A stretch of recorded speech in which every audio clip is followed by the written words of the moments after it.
The UFL Gambling Podcast playoff preview episode and DFS plays on the Sports Gambling Podcast Network is brought to you by Underdog Fantasy. You can win up to 325 times the entry you make with their Pick 8. Yes, sign up today with the promo code TCESGPN to claim your special pick plus first time deposit offer up to $250 in bonus cash. UnderdogFantasy.com, promo code TCESGPN. We're also brought to you by Rhythm. Get the best data-driven props and picks from Rhythm. Claim your free 7-day trial by going to sportsgamblingpodcast.com/rhythm. That's RITHMM. That's sportsgamblingpodcast.com/rhythm. This is Coach June Jones, and you're listening to SGPN. Let it ride. Football is a unique American experience. A game described by one turn-of-the-century critic as crude and barbaric, with little chance of survival. But survive it did. I don't give a damn who you are. This is America, Jack. You know how to play winning high-dose football? Being played in the United States Football League. Let's go! Oh my God! Quarterback is toast. We sometimes forget that football, being the consummate team sport, is a great deal more successful when you do play as a unit and don't rely on individual talent. Frankly, I'm impressed with the USFL. America, this league is good for America, and football is a sport that is made for television. That is football. Unlike spring football is going to work in America. You play to win the game. And now it is time for our USFL report. Boom, and yes, it is time for the UFL report as we are back. You can watch this show, youtube.com/@UFL Gambling Pod. Hit that like, hit that subscribe button. The playoffs are here. Playoffs.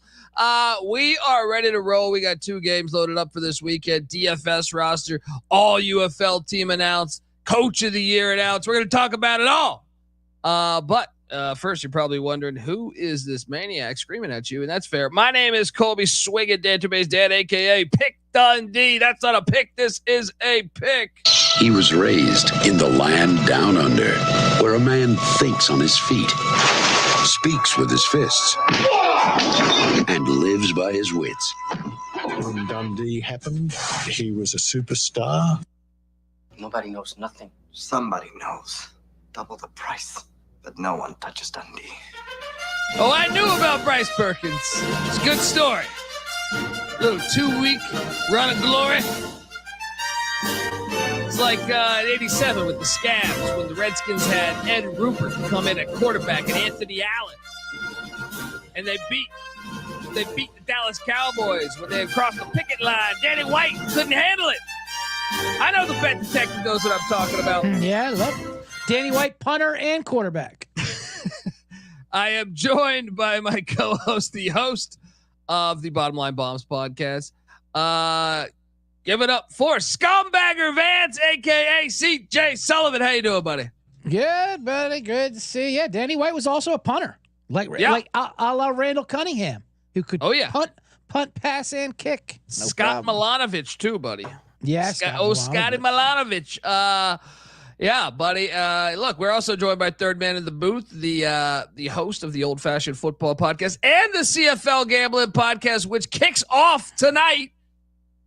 Check out that podcast. Great DFS play, stuff like that. Great picks. We got some locks, but give it up for Justin Mark, a.k.a. Zero Turn J Mark. What's up, man? I wonder if Jay Cutler could have been a punter as well. We would have gone live earlier, but we were swapping our Cutler stories. So, Jay Cutler, I bet he could have got her done. One of my favorites. I was at the bicycle game, J Mark, when he was on the NFC Championship game, when he was riding the exercise bike during the second half. Keep that ankles. Very cold day there in Chicago. It was sitting up top. Shout out to David in the chat. He goes, thank God for this show. I'm riding in a car in the middle of New Mexico, racing back to Arizona so I can gamble responsibly again. Irresponsibly. Yeah. Oh, irresponsible. I'm sorry. Jeez. Yes. Picking up peyote? Picking up some peyote, David? Tell the truth. All right. We'll take samples. But look, the UFL, some nice PR from the UFL dropped. I saw that. I look back at their season. 36 million is their total reach. ESPN tweeted this out. Up 31%. Up 31% against the 2023 XFL/USFL. Most watched game was 1.1 million. The Stallions and the Brahmas, right? Up 50% on social media. Hey, how about you send us a fucking fruitcake? All right. Yeah, that's us. We started hashtags in that damn league. So I'm saying, give us look. We may shit on you for a while, but goddamn it, it's America. All right, and this is what you're supposed to do because we want you to be better. It's very tough love. All right, this is June 6th. All right, D-Day happened how many years ago? I don't even fucking remember. But those people stormed Omaha Beach or whatever it was. Yeah. All right, so we can have the freedom to talk about the United Football League where crossroads meet bullshit. All right, and I, for one, was impressed. And I saw this though. Birmingham, Birmingham, the city, charted in the top 3 cities to watch UFL games. Not necessarily go to the games. I think attendance is a little bit of an issue in Birmingham, but the third city. So St. Louis was 1. Birmingham was 2. The third city was Oklahoma City. They own the Oklahoma Outlaws. Bring them back. Doug Williams, H.A. Chapman Stadium. Let's go. Does any of that shock you, Bet Detective? This is TV viewership by city. Yeah. They had a lot of games that they put on regionally too. Yeah, they did the regional. Makes sense. The Birmingham, that does make sense. They're a great team. They're a dynasty. St. Louis, I figured everyone that watches them would be at the game itself, so that's shocking a little bit. I guess for the road games, for sure. In Oklahoma City, yeah, it's kind of weird when they break it down by region. Who's watching what? It's like when Pornhub shows every looked up category by what state they live in, or whatever. Like Iowa likes lesbians or whatever the hell it is. You know what I mean? It's Wait, they shit show like that. I haven't. Oh yeah. I gotta trust, and it's stuff like I don't feel right knowing this stuff, to be honest with you. But yeah, I'd like to see them get into the games, into the attendance. How is Michigan since they locked up Ford Field? Well, I didn't see they only gave us the top 3. And probably with good reason. All right, that's probably some smart PR. J Mark, anything stand out there? Well, I did not expect a Pornhub reference in this podcast, so props to CJ for that. We just started talking Jay Cutler. Yeah, you can start checking Cutler. It starts getting loose, and there's the last 2 episodes. We got to get it all in there. The St. Louis thing, though. I mean, I know a lot of people are going to the game, but I'm sure a lot of them are like my mom. They like to leave the TV on for the cats and the dogs. They want to watch sports, so they're leaving the Battlehawks on for them. Oklahoma City, though, that's surprising. And if you're the league that's seeing the attendance at some of these games, why are you not automatically next year saying, hey, we got to have a team in Oklahoma City? Right. Well, we saw what they do with information. They have no idea what the hell's going on. People are run. It's run by idiots. Hey, where's Oklahoma City? UFL Jeff's a little stumped. But hashtag UFL Jeff sucks. We will continue that tradition. But we also got a Coach of the Year, Mike Nolan, former NFL head coach of the 49ers, named the Coach of the Year of the Michigan Panthers. Just gonna go ahead and say that my reaction to that is it was a shock. I thought it's a mistake. I'm like Popeye. Bullshit. Get the fuck out of here. So let me hear me out here. So you have one team. Of course, you hate this news. Let me just ask you this.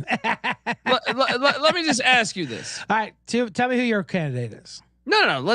I'm just gonna okay. You have one team that yes, they were the preseason odds favorite to win the league, right? But done. The MVP of the league. That argument's over with, and they didn't even start him. He's already out of my mix.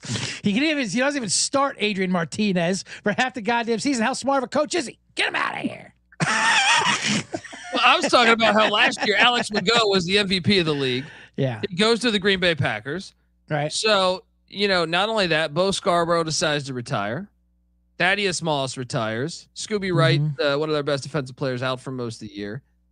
And he still finds a way to go damn near perfect. The game they lost was irrelevant to them. And stop it. It's just like, how the fuck is he not coach of the year? You get rid of their best player on their team and the best player in the entire USFL that they deemed the best player. USFL MVP was Alex McGough. Is gone, and he's supposed to just all of a sudden pick up the pieces and go, and he does. And they go 9-1. It's an easy. Let's not overthink this. It's an easy coach of the year. It's not. I mean, listen, you're obviously arguing for Skip Holtz there, at former Holy Cross Crusader head coach. He did a fine job. The dynasty continues, and it's not easy. Right? We tend to overlook the best team, and like as a coaching governor, like, well, they're the best team. They should have came and finished first place. What do you mean they're the best team? Their whole roster, both their starting wideouts. Deion K didn't start at wideout for them last year. Jesus fucking Christ. Stop snapping at me. I'm talking about the narrative of it. I'm not even saying these are my thoughts. Let me finish the goddamn statement. And you're nothing but a chameleon, lemon-headed, coward, tailless pussy. And I'm after you, Ben Detective. I know. What the fuck? I'm here backing you up. It just jumps down my throat. Listen. Adrian Martinez, all UFL quarterback. He doesn't start him till week 5. He'd love to bench him now if he even can. I'm just joking. That's not even said. Listen, he obviously could have won coach of the year. They're the best team. He's the coach of it. But when you think about what they did with Far Little, Michigan, I actually would even make an argument for son of a bum, Wade Phillips, even though he's not plugged in. He doesn't even know he's coaching. Right. San Antonio and Michigan, I look at those two teams that are predicted to finish respectively last and second to last in the league this year, and here they are on the cusp in the playoffs with a chance to win a championship. That's who you usually look at when you look at coach of the year. Teams that have no expectations and then they overachieve. I wouldn't say Birmingham. I know Birmingham overachieved, as you say, as far as turning over Michigan the roster. Michigan was a lock to make the playoffs because they put Memphis and Houston in there. If they had taken New Jersey and Philly, maybe it'd be different. Yeah. All right, let's go back to your preseason talks and let's see if we had, and I know you had specifically, Memphis up there with their loaded roster. I was a skeptic on DeFlippo though, and I still you can be a skeptic on DeFlippo, but you definitely had him. We had him above Michigan, that's for sure. But also, you're right. But also with the quarterback thing with Perkins, Mike Nolan shouldn't get the job just for waiting so long on Perkins and then playing him in a meaningless game last week and getting him hurt. And now he's on IR. If anything, like he's the most unqualified. Yeah. Like you can make a case with Tony Meatball. You can make a case with Wade Phillips. But the one that's not qualified is Mike Nolan. Get the fuck out of here. I would say he's not qualified. He's not qualified. He started EJ Perry. Like every other quarterback on the roster is better than EJ Perry, and he's like, they had to win games by default of EJ Perry getting injured. Obviously, you're forgetting about some of the great coaching moments this year that thankfully was mic'd up through the great all access of the UFL when he went to his all world kicker because. Hey, you think you do this? Can you kick this? Yeah. Yep, coach, I can. All right, get out there and kick it. That's good coaching. Can you kick it? He says yes. Go kick it. It's a player-friendly league, right? Then he kicks a 70-yarder. That's one of the downsides of it. Is it's a player-friendly league. He should be saying, "Get your ass out there and kick this field goal and make this fucking thing. Let's win this game, and I'll see you at the Hooters afterwards." All right. But no, he's not. And J Mark, who should have been coach of the year? J Mark. Tony Meatball, of course. Come on. Your Battlehawks. Christ. No, it should have been Skip Holtz, but as CJ was getting at before he yelled at him, so don't yell at me. It's a narrative driven award. Right. It's like that in the NFL too. How many times did Bill Belichick win coach of the year? 3. And they dominated almost every single year, but they were expected to. So they don't give it to those guys. They give it to the people that surprised. Panthers sucked last year. They turn it around and they're very competitive. So they give it to Mike Nolan. I mean, it's just how the award works. The NFL is super established. You can do a narrative driven league, right? Or award. I'm saying a narrative driven award. And this, okay, but you should do it to put Birmingham on the pedestal so that making it like, holy shit, man, they've won 3, assuming they win this year, they'd be like, man, someone's got to beat Birmingham. That I think selling that is actually smarter in my opinion. Well, I'll say this: coming into this year, they were the only team that was put on a pedestal. It said it's Birmingham and everyone else. And that's how it's been. And they were right. That's exactly what it was. But like they were 3-1 before the season to win the championship, and they haven't lost in like 3 years. I mean, they were told they're going to be undefeated, and they basically were, and because that's what was expected. The Michigan, as J Mark says, was not expected. They were terrible. Supposed to be terrible. No. Yeah. Look. And son of a bum put it right at you guys. He's basically talking to you, Dundee, when he told you to suck his grandpa nuts because you guys predicted him to come in dead last, and here they are ready to win a championship. They were a horrible team. Look, Mark, making me go to the book early already. Luckily, we gotta go to the book. Son of a bum, put you in a cowboy hat. You son of a bitch, you goddamn. You live if he in had any courage, this Wade Phillips guy, he would get a cowboy hat. He would get the belt bottoms, the overalls, all that shit that Bum Phillips did. And instead, he's not. But hey, Mike Gleason's got a point. This is the first year of the UFL. I don't want to tell him. This is the first year of the UFL. This is why Skip Holtz should win won it. Coach of the Year last year. They needed that was the new. USFL. All right, get that. No one's gonna remember that. I also saw social media making a case for Bob Stoops. What? He won 3 games. Calm down, guys. No Stoops. Absolutely not for Stoops, but son of a bum for sure. And he'd shove it right up your Venice Beach liberal ass over there, Dundee. Come on, let me tell you something. Son of a bum wouldn't make it 24 hours in Venice Beach. Right? He'd have a fucking heart attack from the homeless shit being thrown between one homeless guy and another one, and he would have a heart attack. He wouldn't be able to cut it. All right, and Anyway, other news. Let's move on. Hey, how about some personal news here? I want to tout myself up here. My DFS pick every week, David Davis of the Memphis Showboats. Woo! I saw that. Signed by the Carolina Panthers. NFL. Go. Congratulations and good luck to my man. Personally, I'm invested in David Davis.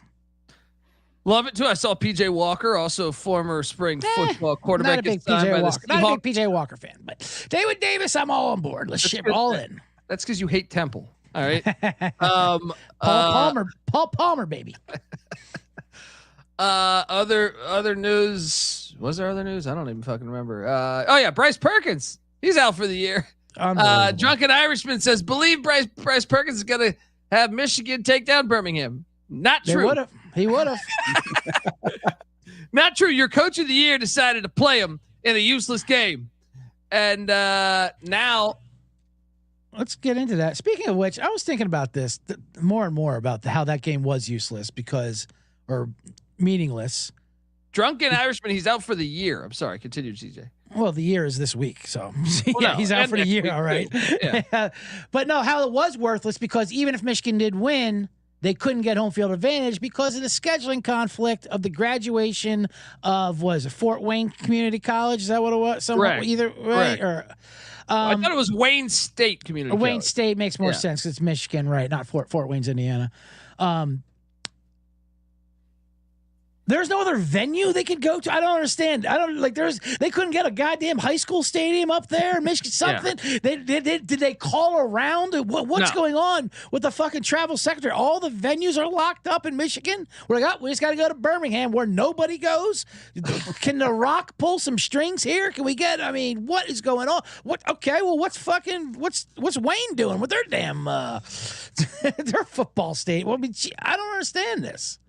Well, no, this is the classic UFL. I mean, look, I want spring football to work, but you can't tell me that this makes any sense. Sure. You have multiple, not only high school stadiums, but you have, universities right there. Yeah. The Factory in Ypsilanti. I'm drawing a blank on the actual name. It's nicknamed the Factory. I'm drawing a blank on the Ryan Earson Stadium. You have Mount Pleasant in Michigan has Central Michigan University. Kalamazoo has Western Michigan University. Ferris State is a really good D2 program that is I don't know how big their stadium is, but that it doesn't need to be that big because 4,000 people show up every week. So, have it in Kid Rock's backyard, for God's sakes. He's probably got an estate up there, some compound up in Grosse Pointe or some shit. I mean, Jesus. Nope, can't have it here when there's a graduation. Even get on the phone.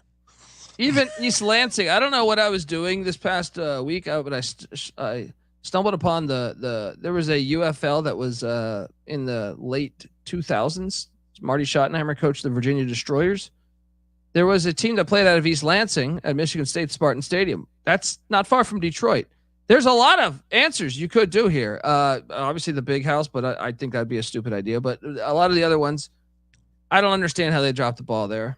It's stupid. It doesn't make any sense. At one phone call, you can't tell me all those stadiums are being used in the middle of fucking June. I don't buy that. So yeah, fail on them. And J Mark, any thoughts on that? It's the Midwest. Find a field and paint the lines. Yeah. Come on. J Mark's backyard's available. No, Yeah, you're exactly right, though. I mean, Jesus, God. Let's get a game going. Yeah, it's absolutely fucking pathetic. Oh, the all UFL team was also announced. I don't know how much I really who voted for the all UFL team? UFL Jeff. The Reddit thread. What's going on? UFL Jeff and who's Blandino? I'm sure it's Blandino got his hands on it. So Adrian Martinez was the starting quarterback, the all UFL team. Jacob Sailors was the running back. I don't know if I agree with that one. The wideouts were Hakeem Butler, David Davis, your David Davis, Bet my David Davis, Marcus Sims. Jay Sternberger was the tight end. The offensive line was Jared Jones-Smith for the Battlehawks, Bobby Evans for the Arlington Renegades. The Renegades had an offensive lineman that made the first team? Maybe I need to dive deeper into that film. Zach Johnson of the Birmingham Stallions, Cole Laval for the San Antonio Brahmas, and Mike Panasuk from Suik. I don't know how to pronounce these fucking names. For the Battlehawks. On the defensive side of the ball, Carlos Davis for the Birmingham Stallions and Daniel Wise from the Michigan Panthers on the D-line.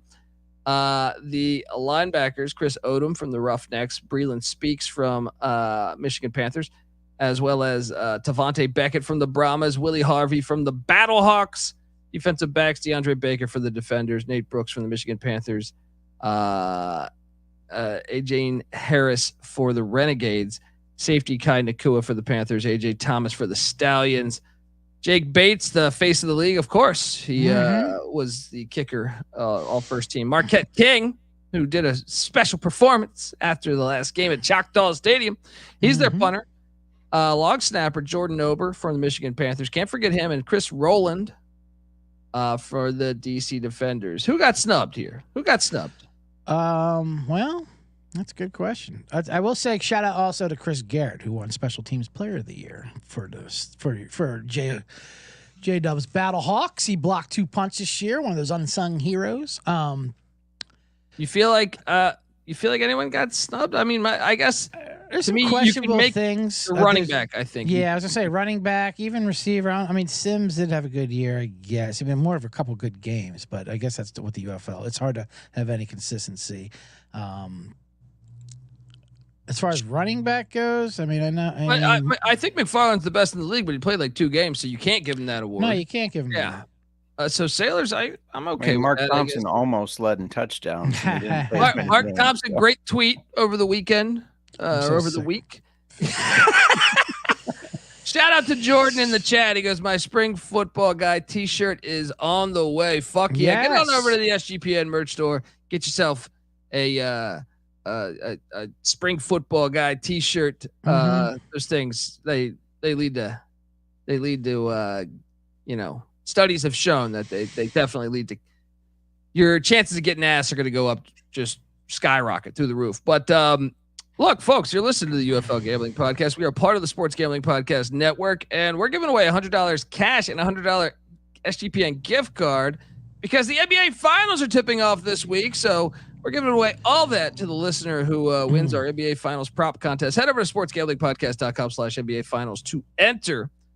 And not to be outdone by the Hockey Gambling Podcast guys. They're running a Stanley Cup contest with $100 cash and $100 SGPN gift card. Go to sportsgamblingpodcast.com/Stanley Cup to enter. All right, we are back. Ready to tackle these exciting games. Oh shit. Sorry, I was researching Top Target Field where Ferris State plays at. And I actually used I got off the DK website because of that. But the first game, noon, Saturday, Michigan Panthers catching 5 at Penetrope Stadium. Over under sitting at 43. If you want to take the Coach of the Year in the Panthers, money line plus 220. Could they bring it back? Remember Bobby Hebert, Anthony Carter won the USFL Freedom Cup back in the 80s. Can they do it? Can they get there to the Freedom Cup this year if they beat these Birmingham Stallions? By the way, if you just want to ride Birmingham on the money line, it's minus 270. Lock Birmingham minus 5. I'll take the over 43 too. Bet Detective, what are you doing here? Well, I mean, they played last week. Michigan probably should have won that game. Birmingham for the last 4 weeks have been beyond more than vulnerable, very human. At the same time, the motivation probably has not been there. Do they hit a switch? Perkins being out is pretty drastic. Changes the whole dynamic of this team. And the disrespect of Skip Holtz not getting Coach of the Year. Telling me that locker room? I bet the locker room could care less. That being said, those quarterbacks are going to be in trouble sitting in dead against this amazing Birmingham D line. I expect them to have a big bounce back and actually care and focus and flip a switch. And I think Birmingham wins this one pretty easily.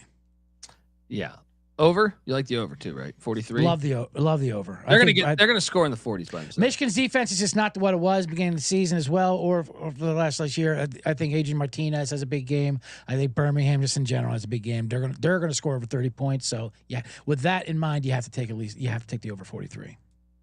J Mark, what could go wrong? We're all on Birmingham in the 5. Mm-hmm. I do think that their offense has looked a little lackluster, but I do think Martinez has stopped pulling it down and running a little bit more. I wonder if something was said of like, hey, we want you healthy. Don't do that as much. Do what Bryce Perkins did. Right. Exactly. So I think he, like you said, CJ, I think he has a big game, and I think he does it with his legs. I think he runs for over 100 yards in this one, and that Birmingham wins easily. Nice. Over too? I like the over as well. Yeah. Okay. What could go wrong now, guys?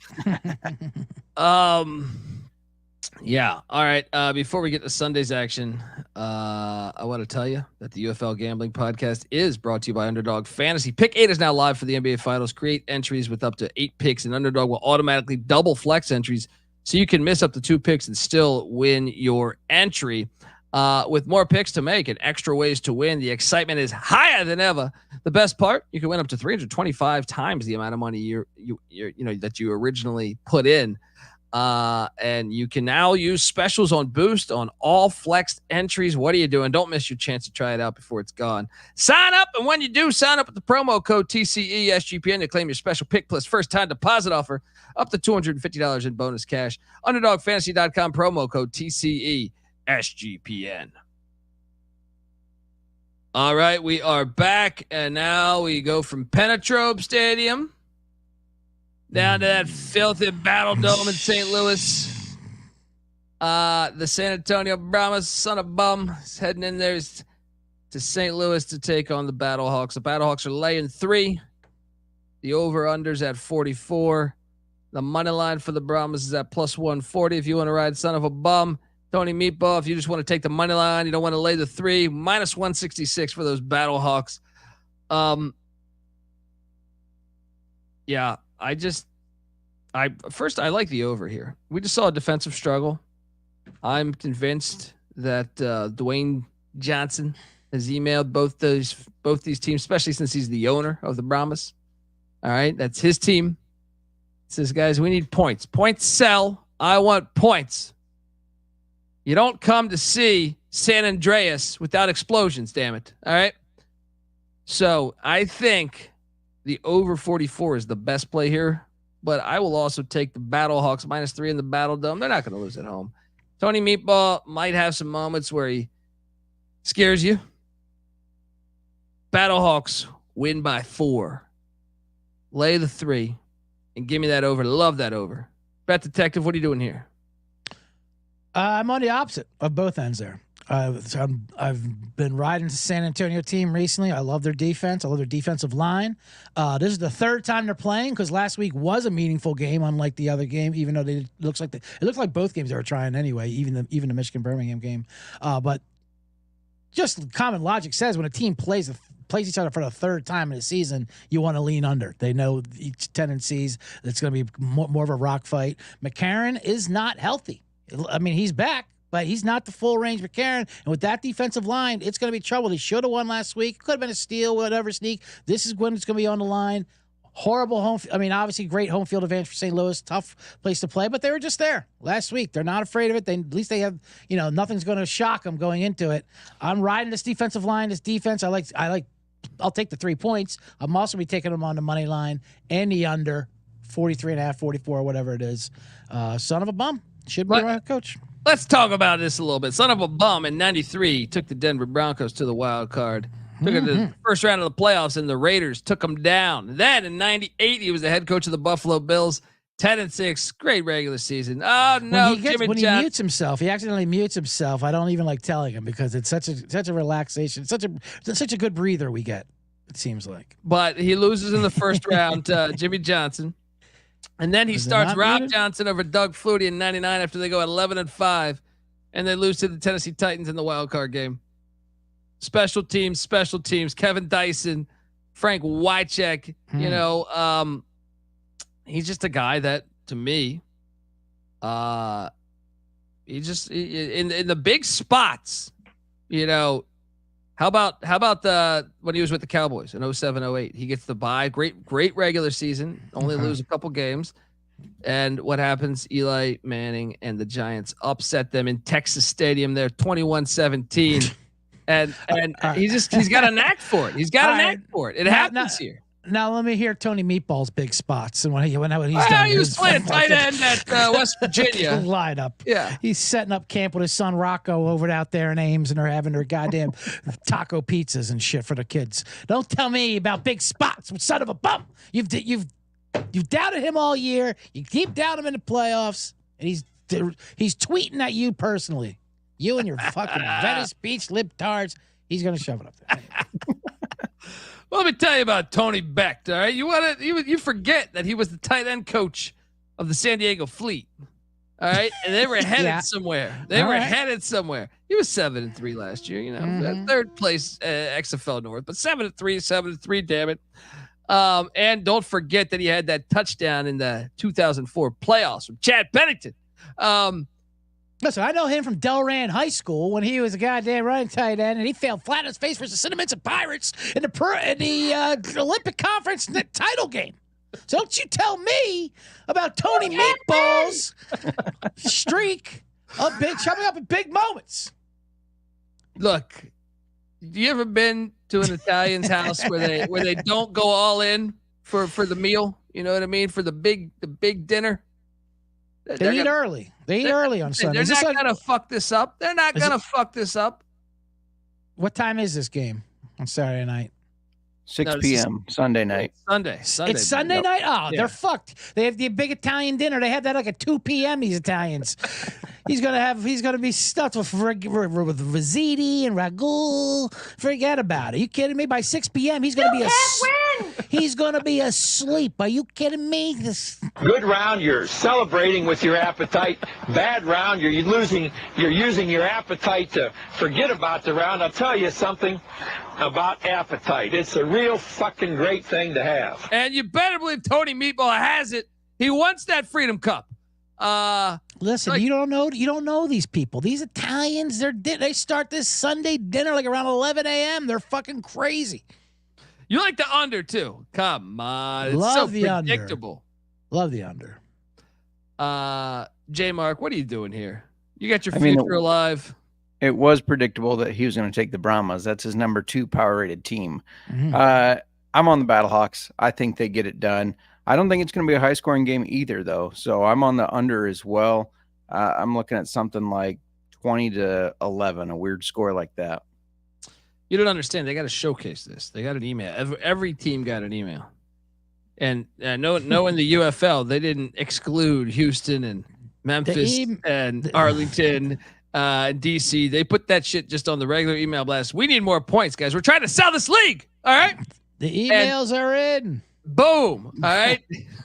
John Gruden was on that email chain too. But I will say this as far as game script and predicting, fixing the games, or all that. If you're on that kind of an angle, which is not a bad angle when it comes to a league like the UFL or something like that they would want the best, we saw this last year too, though. Right. The best scenario for their league or whatever they want, how to raise. And that would be St. Louis being in a championship game to a home crowd next week. You do not want a championship game with San Antonio to an empty St. Louis dome to a crowd of fans that hate that team that just beat them and no one's supporting them.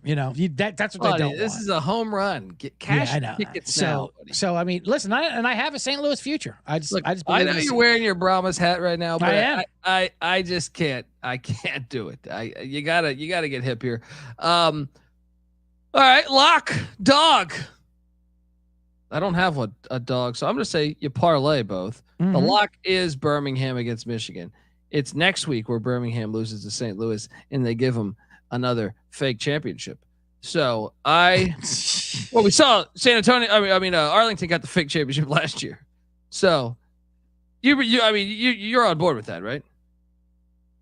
What's that? That St. Louis is going to beat Birmingham next week? No, that Arlington got a fake championship last year. Oh, well, yeah. I mean, they scored 50 points in that game, but yeah, they got in on a, clerical error, but stop denying Luis Perez. I know he's not all UFL. He should be. J-Mark must have been part of the voting of that one. They're putting the quarterbacks who played 3 games for crying out loud. Luis Perez is setting records across the board. That's what he did. He just fucking slings them. Quarterbacks that played 3 games versus quarterbacks that only won 3. So. He won the one that counted. Lock dog, CJ. What are you doing? Lock it up, Birmingham, and dog outright. Give me those Brahmas to ruin this league and their party and crash the championship game.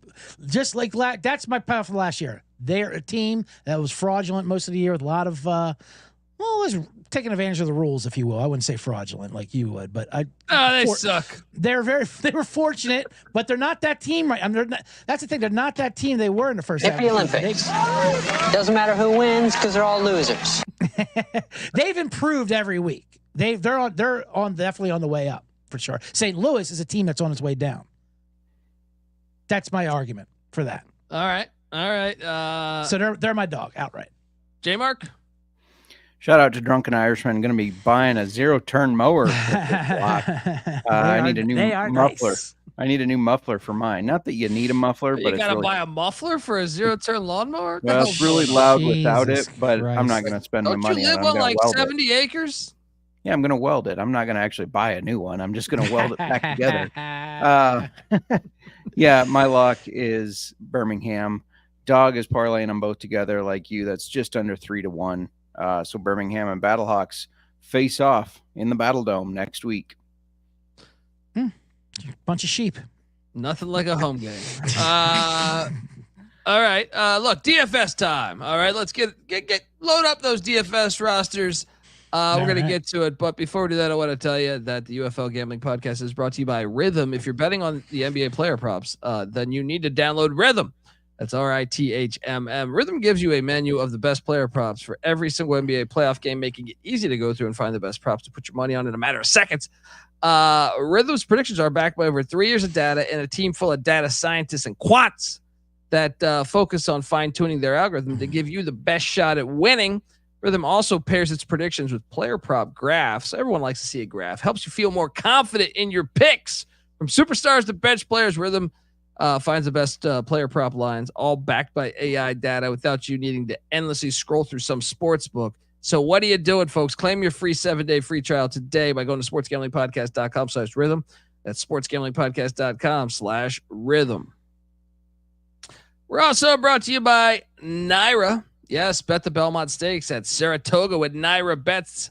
Yes, NYRA Bets. Join now to claim your $25 free bet and $200 deposit bonus just in time for the Belmont Stakes at nairabets.com/SGPN25. You need an extra boost? Bet the Penn Mile with the bonus. Earn $10 win or lose when you bet at least $100 on Penn National on Friday. Visit nairabets.com to opt in. And remember to get your free $25 free bet and $200 deposit bonus for the Belmont Stakes. Go to nairabets.com/SGPN25. All right. Well, I feel pretty good about this about this lineup. I haven't cashed in a couple weeks. Now, I did make the mistake of starting a guy who did not play last week. Hard to win. Hard to win when you do that. But yeah, I feel pretty good about this. At the quarterback spot, you know who I went with? I went with the goddamn best player in the league, Adrian Martinez. 10,500, not a problem. Bet Detective, what'd you do with the quarterback spot? I also went with Adrian Martinez. I think for the first time this year, I played him, which is crazy because if you wanted to win, you basically had to play Adrian Martinez all year. I would always find a reason. Always find a reason not to. We both got Adrian Martinez. Let's go. Yeah, absolutely. All three of us. Yep. Yeah, there's no other option here for me. And McCarron's still priced like that. And like I said, yeah, my only concern is I don't think McCarron's healthy, although he should still be fine. I mean, just because he is that talented with that offense. But Adrian Martinez, I think, yeah, you just have to play him. There's the question marks on the other two quarterbacks are too heavy for when you only have 4 teams to choose from. You can't be messing around. So, yeah, I wonder what his ownership rate will be. Yeah, it's going to be like 100%. How about at the running back spot? I went back to the well with Ricky Person Jr. I did 2 running backs. Ricky Person Jr. I think he's going to have a big game. He's kind of had an easy couple games there. Rested him some. You saw Marable. You saw Roundtree. Person Jr. is going to run through this Michigan Panther defense like a knife through hot butter. All right, to quote the great movie Commando. All right, CJ, what are you doing at the running back spot? I went with Morgan Ellison for the Brahmas. He's my backup. Yeah, I got two on my team. We got the same rosters here. 11 for 43. I doubt that. 11 for 43 and a touchdown last week with Lovett out. He his usage and McFarland. And McFarland out. So he is the guy to have. And St. Louis's defense has fallen apart really the last couple weeks, last month or so. So he'll be the sole carrier, and and then they're going to have to rely on him, obviously. And it's a big playoff game. I think this is a great price for him because they still have Lovett is out. He's in there. McFarland's out. And they haven't really priced it accordingly yet. He's at $7,200. I think it's relatively cheap for a guy who might get 20 carries. Yeah. Look, but those are both my running backs. I think we're going to kick ass. J-Mark, who's your top running back? Yep, only one running back for me. I got CJ Marable. Had 2 touchdowns last week. I think they ride the hot hand. And, he showed he could run against this defense last week. I think he continues to do so. Yep. You have Marable too, CJ?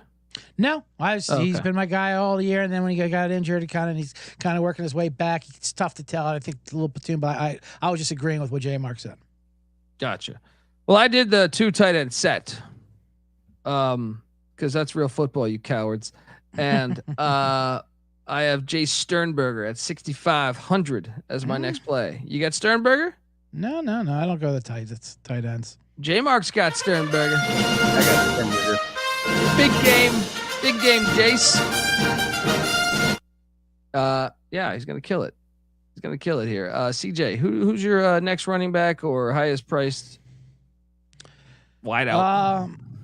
Highest priced wideout. I went Jontre Kirkland, speaking of San Antonio. Well, I might as well rank my if I'm going to ride these Browns, go to the funeral, got to go to the wedding, or whatever the fuck the saying is. Either way, last week he had 10 targets. He had an explosion last week versus the Battlehawk team in that dome. 127 yards, 7 passes, and a touchdown. That was with Dormandy, of course, so who knows who's going to be the quarterback if they're rotating. Either way, Kirkland's been their top. He's finally produced like the top price that he is. They brought him down a little bit, but these big games you want to have names or guys with pedigree that step up in these situations. A lot of times you'll see a lot of these NFL players who don't coast it all year, but you know what I mean. They're kind of they're inconsistent, and then the big playoff games, you're like, oh, that's when they step up and the cream rises to the top. So, give me Jontre Kirkland who exploded. He is their only guy, their main guy, and I'll pay the $9,500 for him. I like it. J Mark, who else besides Sternberger you got at the skill positions? Yeah, I got Kirkland as well. Double-digit fantasy points the last 3 weeks, and it's gone up each week. So, yeah. I went with Hakeem Butler. He's gonna have a big game, kind of a quiet one a week ago. Has a big one. With all the marbles on the line. So, that's my flex. I still have one more tight end to give away on my 2 tight end set, but the rest of my team pretty much figured out. CJ, another skill position player? Yep, Deion Kane, guy we've been on since week 1. Let's might as well go with the hook up there with Martinez. They're going to have to explode up in Deion Kane. In the championship game, of course, last year's where he had his coming out party. They rode that all season. He has been faded a little bit, but all Birmingham faded the last couple of weeks without the motivation. So I think the names and stars who they relied on all year comes back in this game. So give me Deion Kane 8,100. Like it. Obviously, he's proven to be a big game player. J Mark, how about you, buddy? Yeah, I wanted to stack somebody with Martinez, and Kane is who I could afford. I got Deion Kane as well. They got Deion Kane. My final guy besides my defense 2 tight end set is the guy that brought me all the glory a year ago. Cole Hicatini. Look, Bryce Perkins, for whatever reason, didn't really like throwing the Cole Hicatini, but this Etling character will give him a shit ton of targets. So I'm loading up 3,500 bargain shopping with Cole Hicatini. Bet Detective, who's your final skill position player? I got 2 more. I got okay. I'm going another Birmingham double wide split because I think Birmingham, like we said, we're going to put up over 30 points. So I want as much. I think that's going to be the best offense of the 4 teams, the most opportunities. So I want to get as many shares as I can of that. Went with Amari Rodgers, who did not have a great game last week, but let me take a look at. He will have. What he had? He had 3 targets last week, but like we said, there's sun look down. They said. He's an NFL type player that steps up in these kind of games. He's supposed to be prominent in this role coming up in the USFL Championship. He had 195 yards this year, but I like Amari Rodgers for his price. What was his price? Let me draft it real quick. $5,300. So for a guy who's NFL talent, these big names, Martinez is going to rely on on the names that he can trust, and I think Amari Rodgers has a chance for $5,300 to have a very high ceiling kind of game. And who's your final player? And then, of course, I went with Trey Quinn of Michigan. He got to have someone on that garbage ass team. You never know. With those, Michigan is like the DC of their receivers. There's always someone different each time. But we'll go with I like Trey Quinn. He made some big plays. 5,300 as well for him. He's 5,400. So that's a bargain. I mean, I like that angle because if they're down big like we think, they're going to be throwing the ball. So of course. Yeah. We made a living going against the passing attack against Birmingham because they're down big, down early. J Mark, final play. I think you only have one, right? I do. I didn't have a lot of cash left, but I wanted part of that Battlehawks offense, so I went with Stephen Mitchell Jr. He's been getting involved a little bit more. 4 more targets the last 5 games. Had the touchdown last week. He just seems to be a guy that kind of comes out of nowhere sometimes for them. So, I went with Stephen Mitchell. He's only 3,800. Bargain shopping. Defensively, what's that? Real quick, I like that the comment. Love Helms 22. Shout out to him in the chat room where he says Amari Rodgers is a good contrarian play which is a great left-handed compliment by saying that's a good contrarian play. Like, not a lot of people are thinking of that because he doesn't do anything, but no one else will have him, So I like saying that. Good contrarian play. Let everyone else take the guy who has the stats and all the. Well, I don't get but they're counting down. But he is right. He has a chance to have a big game, and he will slip under the radar. I think I like the play. Yeah, I love it. Defensively, I'm sticking with them Stallions. No Bryce Perkins. Get the fuck out of here with this Michigan offense. And then the Stallions defense of 4,500. I smell a pick 6 in this game. It's coming. All right. Bet Detective, what'd you do defensively? I went with my Brahmas. They have the best. I think they have the best defense of these 4. They're the hottest defense, and they have a wounded Sparrow back there in the pocket of AJ McCarron with a bad ankle. With this defensive line that leads this league in sacks, I think it could spell trouble. J-Mark defensively. Yeah, so I had money left for either Brahmas or Panthers. I think the Battlehawks Brahmas game is going to be lower scoring. And like CJ said, they do lead the league in sacks. I think they are going to get their sacks whether they win or not. So I went with the Brahmas. Okay. Can't wait to just dominate. This is money. This is cash. This is fucking cash. Write it. All right. Folks, that's our show. Cannot wait to recap with these guys, with these goons, and just going to sit back and enjoy some football this weekend between this and the CFL. By the way, check out the CFL Gambling Podcast. Myself, J-Mark. The games, CFL, in my opinion, does a little smarter than the UFL. They put one game on every night of the week. They got hey, where's the game on Thursday? This game on Friday? This game on Saturday? All that shit. They just load you up with the game every single night. Take the Bombers tonight and the over. But, check out the CFL Gambling Podcast. And, check out J-Mark. J-Mark's on Twitter at JMarkFootball. Also check out the Old Fashioned Football Podcast. They're breaking down NFL conferences. They're drinking whiskeys. Who knows what's going on in the 53rd minute of the Old Fashioned Football Podcast. Check out the Bet Detective and the show. The Bottom Line Bombs is fantastic. He's also on the Sports Gambling Podcast talking lacrosse. Big lacrosse guy. Big lax bro. Yeah, got the PLL hat on. Yeah, we're coming on in half an hour. We'll be breaking down week 2. Had a big week 1. There we go. So check it all out. Check out the college football experience as we're breaking down all 134 teams on the college football experience that I host, and also the Stadium Heads podcast where we talk college football stadiums and why college football is the greatest thing to ever hit planet Earth. Check it all out. And give me a follow on Twitter at TCE on SGPN. Don't forget the UFL Gambling Podcast is on Twitter at UFL Gambling Pod. Hit that follow button and jump on over. You can watch the show, youtube.com/@UFL Gambling Pod. Because look, this league's here to stay. The ratings tell it. Put a team in Oklahoma City. So hit that like and subscribe. You're going to want to know when we're giving you UFL content. And get the SGPN app. It's free to download in the App Store and Google Play Store. Check out the Sports Gambling Podcast live on VSiN.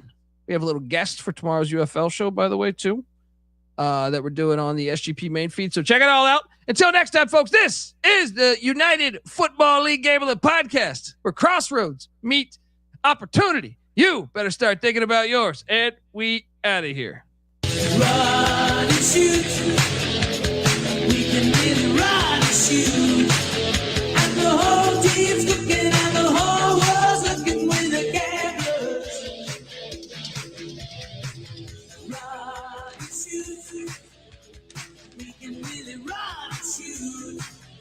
And you know what you're getting because the books we written with the cameras. Everybody's trying to stop this team, but we keep on knocking them dead. They make opposing coaches wanna cuss and scream.